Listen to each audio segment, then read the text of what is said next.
Data అనలిసిస్ agency మీరు అడిగిన డేటాను ప్రొవైడ్ చేస్తూ ఉంటాయి పొలిటికల్గా. Okay. But this the first time at least in India I know where agencies coming forward to do irrespective of the order.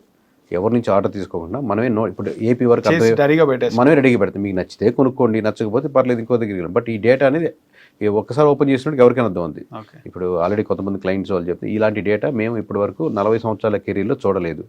ఈ struct ఉందన్నమాట. ఇన్ని సంవత్సరాల నుంచి కష్టపడిన దానికోసం ఇలా చేయాలరా అని మనం పారావెల్ స్టార్ట్ చేసినప్పుడు కూడా రెడీమేడ్గా ఉంది, మొత్తం రెడీమేడ్గా ఉంటుంది. మీరు చెప్పాను కదా, స్టడీ చేయాలంటే 24 hours పడుతుంది. ఇన్ని అనలిసింగ్ ఫస్ట్ కట్టే ఎంత ఇవ్వగలిగామంటే 3 months తర్వాత ఇచ్చే 6 months తర్వాత ఇచ్చే నెక్స్ట్ కట్టు దీనికంటే అద్భుతంగా ఉంది. ఎందుకంటే కొన్ని మాకు ఆల్రెడీ తెలిసినా కానీ చేయలేకపోయాం, టైము లేకపోతే ఇంకోటి వల్ల.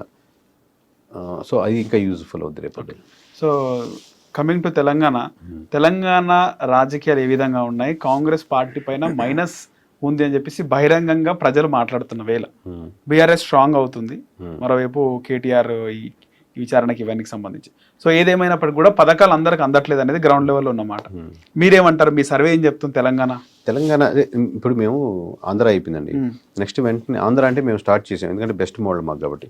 బట్ వేరే కమింగ్ సౌత్ పక్కన పెడితే మిగతా నార్త్ అంతా ఎట్లా వెళ్తున్నాం అంటే ఎలక్షన్స్ ఉన్నప్పుడు వెళ్తున్నాం. అవును, ఎలక్షన్స్ ఉన్నప్పుడు వెళ్ళి ఆ డేటా ఇర్రెస్పెక్ట్ మే పార్టీని కాంటాక్ట్ కాకుండా లైక్ ది paravel.com ఇప్పుడు ఆంధ్రప్రదేశ్ ఎలా ఉందో రేపు పొద్దున్న బీహార్ అలాగే వస్తుంది, వెస్ట్ బెంగాల్ వస్తుంది. బట్ తమిళనాడు ఇవన్నీ ఏంటంటే రెగ్యులర్ కట్స్లో చేస్తుంటాం.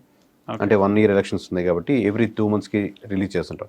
But when it comes to Telangana మేము నవంబర్లో రిలీజ్ చేద్దాం ప్లాన్ చేస్తున్నాం. ఓకే. సో నవంబర్ వచ్చే వరకు ఏముందో మీకున్న నాలెడ్జ్ నాకు ఉన్న లేదా కొంచెం డేటా ఏంటో ఉన్నా ఓవరాల్ ది పిక్చర్ వచ్చే వరకు దాని గురించి నేను కమెంట్ చేయను నవంబర్ వరకు. ఓకే. మీకు తెలిసింది ఇప్పుడు మీరు అన్న కామెంట్లోనే ఉంది, ఐ యాక్సెప్ట్ మీరు చెప్పిన స్టేట్మెంట్. ఓకే. చాలా వరకు కూడా గ్రౌండ్ లెవెల్లో తిరిగినప్పుడు ఈ తెలంగాణ 6 గ్యారంటీలకు సంబంధించి అంటే ఎట్లయినా ప్రతిపక్షం ప్రభుత్వాన్ని తిడుతూనే ఉంటుంది, అది మంచి చేసినా ఏది చేసినా కూడా. ఇక్కడ ఫ్రీ బస్ చాలా మంది ట్రావెల్ చేస్తున్నారు, బస్సుల సంఖ్య తక్కువైంది, బస్సులు ఆపుతలేరు అని మహిళలు అంటారు. ఇంకోటి ఫ్రీగా ట్రావెల్ చేసే మహిళలు కూడా బస్సులో సీట్ దొరకట్లేదు, మాకేం వద్దు అని కొంతమంది మాట్లాడుతున్నారు. నేను కూడా దాదాపు ఒక 20 నియోజకవర్గాలు తిరిగిన, ఆల్మోస్ట్ 20కి ఎక్కువ తిరిగినారు. అక్కడ ఫ్రీ బస్ మాకు వద్దు, సీట్ దొరకలేదు అని చెప్పి మాట్లాడుతున్నారు లేడీస్. సీట్ దొరికిన ఆనందంగా ఉన్నారా? సీట్ దొరికిన సంగతి మనకి అంటే ఎక్కువ నెగిటివ్ వచ్చింది.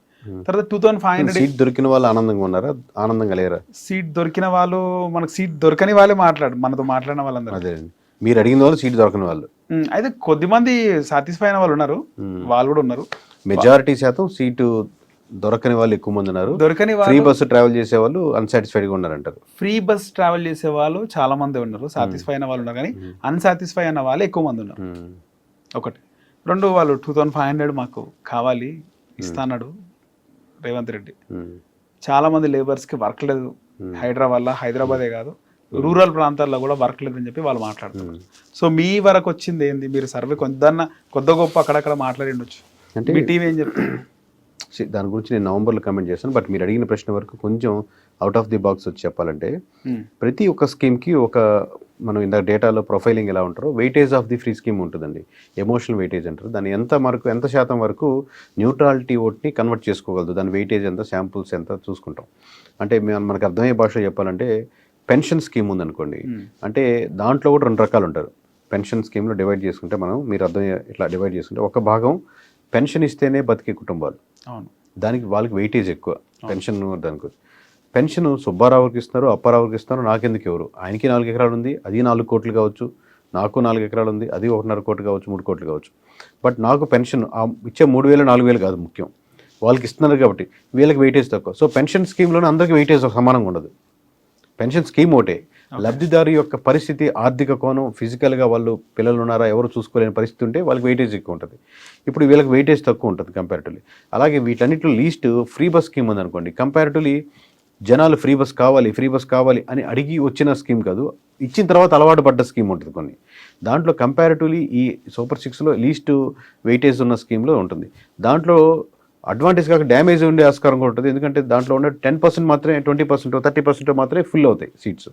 మిగతా వాళ్ళంతా నిలబడాల్సి వస్తుంది, లేదు వెయిట్ చేయాల్సి వస్తుంది. ఒక బస్సు అవుతాను అన్నీ ఫుల్గా వస్తుంటే దీనివల్లే కదా మనం కనీసం 10 రూపాయలు పెట్టుకుంటే ఇంతకుముందు సీట్ ఉండేది, ప్రతి ఒక్కరికి వేస్తున్నా వాడికి గ్రడ్జ్ పెరుగుతూ ఉంటుంది. పాజిటివ్ కోణం 10% కవర్ చేసుకుంటే నెగిటివ్ కోణం 30% పెంచుకున్నట్టు అవుతుంది ఫ్రీ బస్ వల్ల. ఓకే.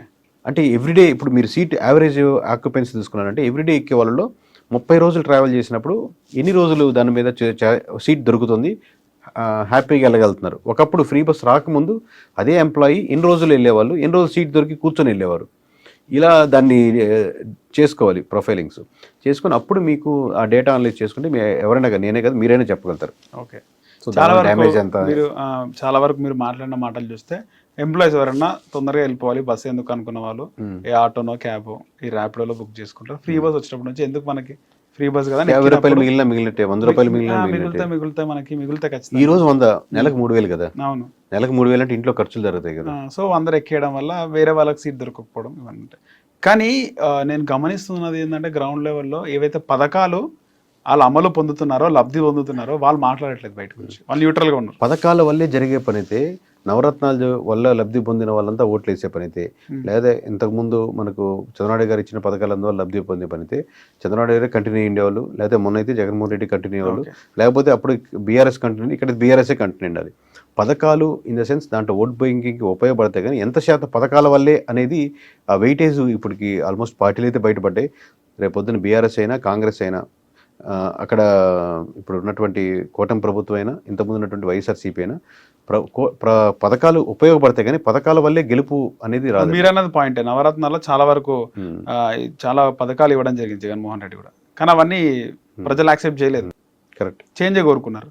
కరెక్ట్. అదే ఎంత శాతం ఏంటి అనేది వెయిటేజ్ని బట్టి మీరు ఏ పథకం ఎంత ఇన్ఫ్లుయెన్స్ చేయగలిగారు, ఎంత ఓట్ బ్యాంక్ టర్న్ అయింది, అట్లా నాయకత్వ లోపం ఉండొచ్చు అక్కడ. అంటే ఈ నాయకులు బిహేవ్ చేసిన తీరు 100% అండి. ఇప్పుడు ఇది 2 చక్రాల వాహనం లాంటిదండి, సైకిల్ లాంటిది, స్కూటర్ మీ ఇష్టం ఏదైనా వెహికల్ అనుకోవచ్చు. ఒక చక్రం మీ నాయకత్వం లీడర్షిప్ అంటే, రెండో చక్రం అన్ని కలిపితే ఎమ్మెల్యేలు అవుతారు. ప్రతి నియోజకవర్గంలో ఎమ్మెల్యేతో ఎక్కువ కాంటాక్ట్ ఉంటారు. రైట్, ఓటు చూసేది పార్టీకే కదంటే అఫ్కోర్స్ 70% 80% పార్టీ ఓటు పడుతుంది, మిగతా 20% 30% 10% ఈ ఎమ్మెల్యే కోర్ లీడర్ కూడా చూసుకొని పడుతుంది కదా. సో తను చూసి వెనక్కి వెళ్ళే ఓట్ బ్యాంకింగ్, తనకున్న ఓట్ బ్యాంకింగ్ అంటే ఎక్కువ అనుకోండి, తను కోల్పోయేది కాకుండా పార్టీని కూడా తీసుకెళ్తారు. So structure is the main important for any party. గతంలో ఆంధ్రప్రదేశ్లో రాజకీయ నాయకులు మాట్లాడిన భాష వల్ల వాళ్ళు అలాంటి ఒక రిజల్ట్ చూడడం జరిగింది. సేమ్ తెలంగాణలో కూడా ఇప్పుడు భవిష్యత్ ఎన్నికల్లో ఇక్కడ నాయకులు మాట్లాడే మాట భాష మీరు చూస్తుండొచ్చు. ముఖ్యమంత్రి లేకపోతే అపోజిషన్ లీడరా కేటీఆర్ వాళ్ళు మాట్లాడే భాష ఎన్నికల పైన ఎంత ప్రభావం పడే అవకాశం ఉందంటారు? ఎక్స్ట్రీమ్ లెఫ్ట్ ఎక్స్ట్రీమ్ రైట్ మన బ్రెయిన్లో లెఫ్ట్ బ్రెయిన్ రైట్ బ్రెయిన్ లాగా ఇద్దరికి సాటిస్ఫాక్షన్ ఉంటుంది. ఒకరు కోపం రావచ్చు, ఒకరికి బాధ కలగచ్చు, లేదా ఒకరికి ఆనందపడచ్చు. ఇది ఒక పార్టీని తిడుతున్నప్పుడు సరిగ్గా తిట్టాడు మనోడు వాళ్ళని అనో, లేకపోతే మనోడు సరిగ్గా రివర్స్ ఇచ్చాడు, బాధిట్టిండు. బట్ న్యూట్రల్ వాళ్ళు ఓట్ బ్యాంకింగ్ ప్రధానం. వీళ్ళు ఈ గేమ్ కాదు కావాల్సింది. వీళ్ళకి హాస్పిటల్లో మెరుగుపడుతున్నాయా, స్కూల్స్ మెరుగుపడుతున్నాయా, లోకల్ ఇష్యూస్ అడ్రస్ చేస్తున్నారా, డెవలప్మెంట్ జరుగుతుందా, లేకపోతే లోకల్ ఇష్యూస్. వాడు ఎందుకంటే ఎక్స్ట్రీమ్ లో ఒక పార్టీతో కాళ్ళు అభిమానం మత్తులో ఉండరన్నమాట. హిట్ టీవీ యాప్, ఇందులో short news, live news, entertainment shows, movies, digital magazines తో పాటు మీ జిల్లా వార్తలను కూడా ఫ్రీగా చూడొచ్చు. ఇంకెందుకు ఆలస్యం, వెంటనే హిట్ టీవీ యాప్ ని డౌన్లోడ్ చేసుకుని ఫ్రీగా ఎంటర్టైన్మెంట్ పొందండి. Hit TV app, hit TV app, please download hit TV app. Hit TV app ని ఫ్రీగా డౌన్లోడ్ చేసుకుని ఎంజాయ్ చేయండి. మీకు నచ్చిన ఎంటర్టైన్మెంట్ కోసం హిట్ టీవీ యాప్ ని ఫ్రీగా డౌన్లోడ్ చేసుకుని ఎంజాయ్ చేయండి. హిట్ టీవీ యాప్ ని డౌన్లోడ్ చేసుకుని ఆస్వాదించండి, ఆశీర్వదించండి. ఇంతమంది సెలబ్రిటీలు హిట్ టీవీ యాప్ ని డౌన్లోడ్ చేసుకోండి అని చెప్తున్నారంటే ఎంత మంచి యాప్ ఆలోచించండి. అమెరికా అమెరికా అమెరికా అమెరికాలో చదవాలనుకునే వాళ్ళకి విశ్వసనీయమైన పేరు మన శౌర్య కన్సల్టెన్సీ. UK లో 1 year masters, UK లో 1 year masters, 2 years work permit up to 5 years visa. Contact Saurya Consultancy. Contact 89851 89851.